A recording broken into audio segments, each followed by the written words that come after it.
पढ़ेंगे दो नए शब्द। इसके बारे में हो सकता है कोई जानता हो, कोई नहीं भी जानता। जैसे अपवर्त्य और अपवर्तक। कक्षा 5 पढ़ के जो भी आए हैं उनको शायद इसका आभास नहीं होगा कि है क्या, लेकिन इसके बारे में तुम जानते हो पहले से, केवल शब्द नया है। अपवर्त्य और अपवर्तक, इन दोनों चीजों को हमें समझना है। अपवर्त्य सभी बच्चे जानते हैं, जैसे हम पहाड़ा कहते हैं ना, वही पहाड़ा होता है। और अपवर्तक का मतलब छोटे छोटे खंडों में बांटना। तो सबसे पहले हम आते हैं अपवर्त्य पर। कैसे इसका अपवर्त्य निकालते हैं? जैसे मान लो 2 का अपवर्त्य निकालना है, बहुत आसान है। 2 का पहाड़ा केवल पढ़ो। 2 का पहाड़ा जब पढ़ोगे तो 2 का अपवर्त्य जितना होगा आपका, जैसे मान लो आपका 2 एकम में 2, 2 दूनी का 4, 2 तिया 6। तो ये सभी इसी तरीके से इसके अपवर्त्य अर्थात 2 के अपवर्त्य हो जाएंगे। अपवर्त्य कितना हो जाएगा? 2, 4, 6, 8, 10, 12, 14, 16, 18, 20। अब इसके बाद भी होगा, 20 के बाद 22, 24, इस तरीके से चलता चला जाएगा अनंत तक। अनंत मतलब जितना कर सकते हो, ये सभी क्या होंगे? अपवर्त्य होंगे। किसके? 2 के। ऐसे ही कोई पूछ दे कि 5 का अपवर्त्य बताओ, तो 5 का अपवर्त्य, तो 5 एकम में 5, 5 दूनी 10, 5 तिया 15। अब ऐसे पढ़ते जाओ, ये सभी क्या हैं? अपवर्त्य हैं। जैसे कोई पूछता है तुमसे कि 3 का अपवर्त्य बताओ, तो मन में पहाड़ा पढ़ लो। 3, 6, 9, 12 आसानी से बताया जा सकता है। ठीक। बाय द वे, अगर कोई ये पूछ दे तुमसे कि 20 तक तो पहाड़ा आपको मालूम है, कोई कह दे कि 30 का अपवर्त्य बताओ, तो अब रफ पे क्या करोगे?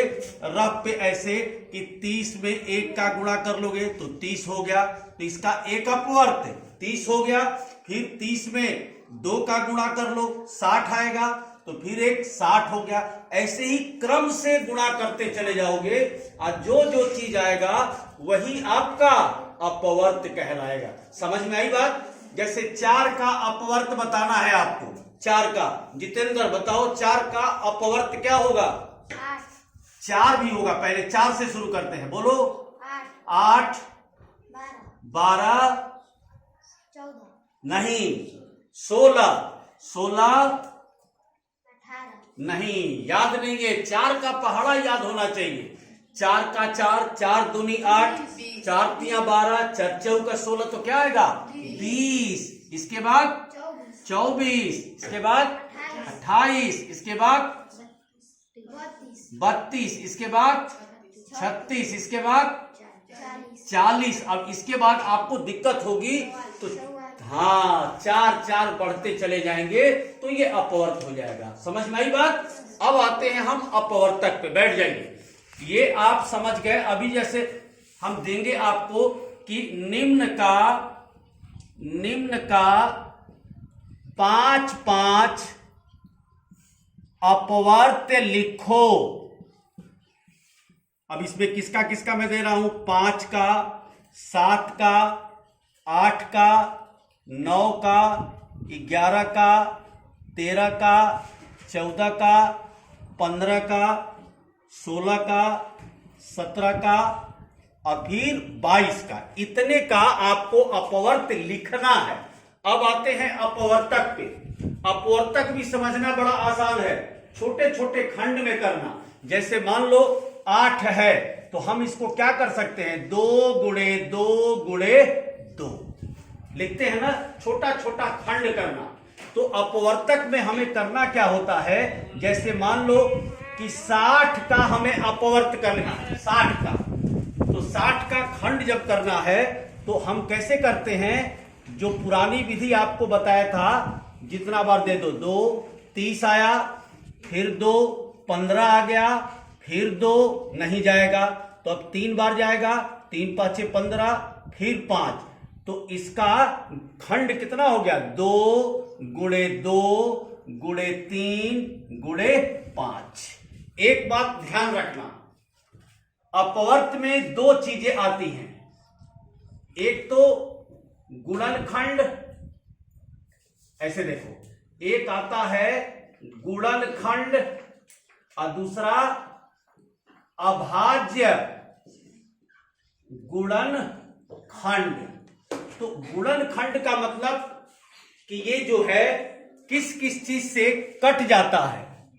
जैसे जैसे अब मान लो जैसे 6 का है तो आप 6 का क्या करोगे? 2 गुणे 3 लिख सकते हो। इसी तरीके से 20 का क्या कर सकते हो? 2 गुणे 2 गुणे 5 कर सकते हो। यहां जो है अभाज्य गुणनखंड में ध्यान क्या रखना है कि केवल अभाज्य संख्या ही हम लिखेंगे। जैसे यहां देखो, 2 के बाद 3, 3 के बाद 5, केवल अभाज्य संख्या ही हम लिखते हैं। तो अपवर्तक निकालने के लिए आप क्या करोगे? इस तरीके से प्रयोग करोगे, ठीक ना? इन सब नियमों का प्रयोग करोगे तो आपका अपवर्तक आसानी से निकल जाएगा। ये और ये दोनों अलग अलग है, ये पहाड़े से समझ में आ जाएगा, लेकिन अपवर्तक जब निकालना होगा तो आपको जो लघुत्तम में हमने बताया था तरीका, उस तरीके से करेंगे। आगे हम बताएंगे आपको कि अपवर्तक में ये कैसे होगा और ये कैसे होगा, दोनों थोड़ा थोड़ा अलग अलग होता है। क्योंकि आप छोटे बच्चे हैं तो एक दिन में सारी बातें कंफ्यूज कर देगी, इसलिए ये वाला आज कंप्लीट एग्जाम्पल के तौर पे आप एक्सरसाइज में करेंगे। अपवर्तक में भी कुछ सवाल मैं आपको दे रहा हूं, उसको ध्यान दीजिए कैसे निकालेंगे। निम्न का अपवर्तक निकालो। तो जैसे मान लो 15, 20, 30, 60, इसका अपवर्तक निकालना है। तो जो प्रश्न पूछेगा परीक्षा में उसको जरा ध्यान दो। जैसे ये 60 है तो 60 किन किन चीजों से कट जाएगा, वही आपका जवाब होगा। 1 से तो कटेगा ही, 1, 2 से भी कटेगा, इसके बाद 3 से भी कटेगा, इसके बाद 4 से भी कटेगा। तो आप चेक कर लेंगे कि किन किन चीजों से ये कटता है। अब देखो यहां 2 भी है और 4 भी है, तो ये चीज आपका अभाज्य वाले में नहीं आएगा, क्योंकि 4 अभाज्य में नहीं आता है। इसलिए इस चीज को बाद में समझा जाएगा दूसरे दिन, क्योंकि एक ही में आप मिक्स कर दोगे तो दिक्कत हो जाएगी। तो इसकी एक्सरसाइज पर डिस्कस हम बाद में करेंगे। केवल आप इसका गुणनखंड करके एक्सरसाइज में हमको दिखाइए, और ये तो पक्का हो गया। कल इस पर और विधिवत डिस्कस हम लोग करेंगे, ठीक है? धन्यवाद।